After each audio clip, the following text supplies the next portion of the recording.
Episode में हम देखेंगे कि बॉब को पता चलता है कि उसका सॉन्ग चीना ने लिखकर रिलीज कर दिया है बिना उसकी परमिशन के।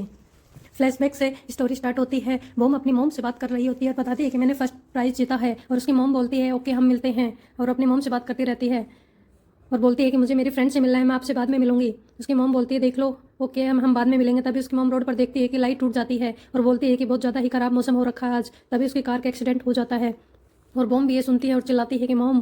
फोन पर उसकी मॉम की आवाज़ नहीं आती है। उसको वहाँ पर गाड़ी के टूटने की और गिरने की आवाज़ आती है और वो डर जाती है।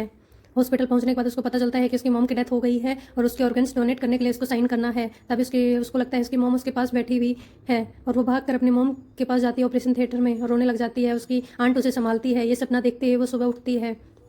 उसके पास तेयंग बैठा होता है कि कल रात से तुम बहुत ज़्यादा सोई हो। तभी वो पूछती है क्या सागे का कोई मैसेज आया है कि वो कहाँ पर है। तब वो बताता है कि कल उसने बहुत ज़्यादा ड्रिंक कर ली थी तो वो अपने मैनेजर के घर पर है। वो मैनेजर के पास जाता है और उसको पूछता है क्या मैं यहाँ पर 4-5 दिन के लिए रुक सकता हूँ। तब मैनेजर उसको हाँ बोल देता है और उसको नाश्ते के लिए भी पूछता है और वो वहाँ से चला जाता है। बॉम के घर में सभी लोग नाश्ता कर रहे होते हैं। तभी उसकी आंट बताती है कि सागे कल बहकी बहकी बातें कर रहा था, वो मुझे पूछ रहा था ये घर कब बना था, बॉम की मॉम की डेथ कैसे हुई थी। और ये सब सुनकर बॉम दुखी होकर वहाँ से बिना नाश्ता किए ही चली जाती है।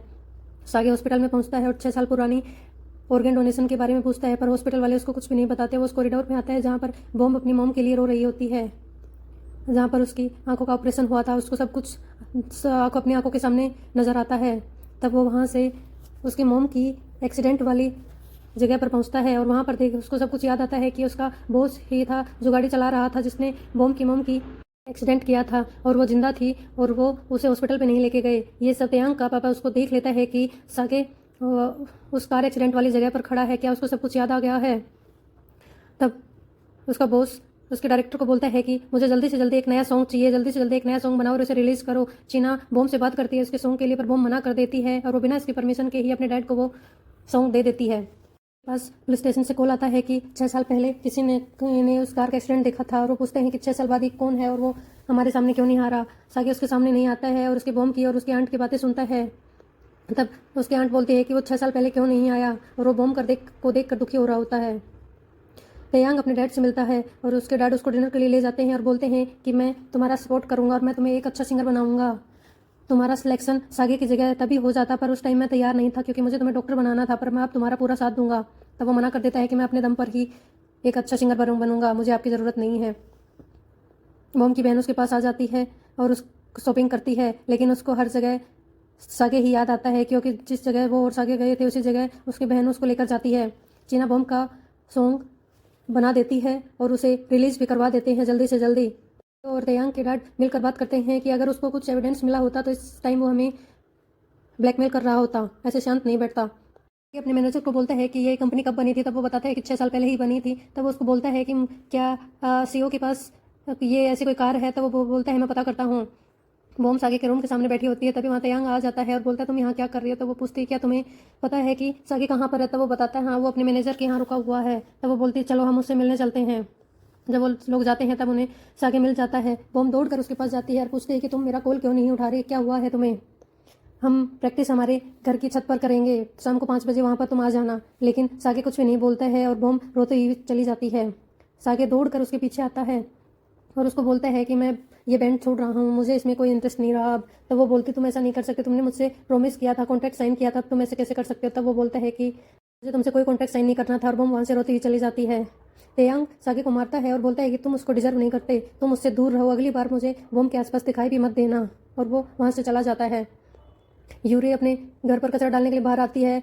तभी वहाँ पर उनके एक और बैंड मेंबर वहाँ आ जाता है और उसको देखता है, बोलता है क्या तुम यूरी हो। तब वो मना करती है नहीं मैं यूरी नहीं हूँ, क्योंकि वो बिना मेकअप के होती है। लेकिन उसी टाइम वो उसकी एक फोटो ले लेता है और उसके घर में घुस जाता है। वो फ्रिज से कुछ निकाल कर खाता है। तभी उसकी मॉम पूछती तुम कौन हो और यहाँ क्या कर रहे हो। तभी वहाँ यूरी आ जाती है और बोलती है कि तुम यहाँ से जा सकते हो। तभी वो उसको फोटो दिखाता है और ब्लैकमेल करता है और वो उसकी बात मान जाती है, बोलती है कि इसको डिलीट करो। तभी उनके पास मैसेज आता है कि को बंद कर रहे हैं। तेयांग और बॉम एक साथ ड्रिंक करने के लिए चले जाते हैं। तेयांग बॉम को खुश करने के लिए अलग अलग तरीके अपनाता है। उसे बोतल उछाल कर दिखाता है, लेकिन वो बोतल उछल कर दूसरे की टेबल पर चली जाती है जहाँ पर 2 लोग बैठे होते हैं। लेकिन तेयांग तो मुंह घुमाकर बैठ जाता है। बॉम उनके पास जाती है और उनको सॉरी बोलती है कि हमसे गलती हो गई। तो वो जैसे ही बॉम को उल्टा बोलते तेयांग वहाँ उठकर आता है और बॉम बेहोशी का नाटक करती है और तेयांग उसको अपने कंधे पर उठाकर वहाँ से चले जाता है। तब वो उससे पूछता है क्या तुम ठीक हो। तभी वो रो रही होती है। वो बोलती मैं ठीक हूँ, मैं तो सिर्फ नाटक कर रही थी क्योंकि मुझे कोई लड़ाई नहीं बढ़ानी थी। तो वो वहाँ से भागने लगती तभी उसके पीछे भागता है कि तुम ऐसा कैसे कर सकती हो। जैसे ही वो क्लोज आते हैं तब तेयांग उसको अपनी फीलिंग्स बता देता है कि मैं तुम्हें पसंद करता हूँ, पर बॉम उसे बोलती है कि मुझे कोई और पसंद है। तो वो बोलता है कि सागे तुम्हारे लिए सही नहीं है। तो वो बोलती है कि तुम मेरे और सागे के बारे में कुछ नहीं बोल सकते। सागे बॉम के बारे में सोच रहा होता है और गिटार बजा रहा होता है। तभी वो अपने सीओ के पास जाता है और गिटार स्टैंड को लेकर और उसके ग्लास को तोड़ने लग जाता है। तभी वो बोलता है कि उसको बता सकते थे उस एक्सीडेंट वाले दिन। वो बोलता है क्या तुम्हारे पास कोई प्रूफ है कि वो एक्सीडेंट मैंने किया था, और सागे वहाँ से चला जाता है। सीओ तेयांग के पापा से बात करता है और बोलता है कि अगर उसको कुछ याद होता तो वो कुछ करता, अगर नहीं याद है तो वो कैसे कर सकता है।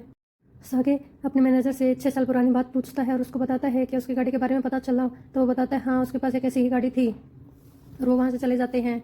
बॉम निकल रहा ज़्यादा ड्रिंक कर ली थी तो उसके गेट पर तेयांग एक दवाई और एक नया फ़ोन रखकर चला जाता है। तब वो लेटर पढ़ती है और वापस कर देती है, उसके गेट पर लटका देती है और बोलती है कि मैंने दवाई ले ली पर मुझे तुम्हारे फ़ोन की ज़रूरत नहीं है और ना मैं तुम्हारी फीलिंग्स एक्सेप्ट कर सकती। बॉम नेक्स्ट डे कॉलेज में जाती है और वहाँ से अपना सब कुछ सामान उठा लेती है। तभी उसके फ्रेंड्स भी वहाँ पर आ जाते हैं और बोलते हैं कि तुम ऐसा नहीं कर सकती, तुम अकेले ग्रुप को बंद नहीं कर सकती। वो बताती है कि इस ग्रुप का कोई फ्यूचर नहीं है, इसलिए हमें इसको बंद ही करना पड़ेगा।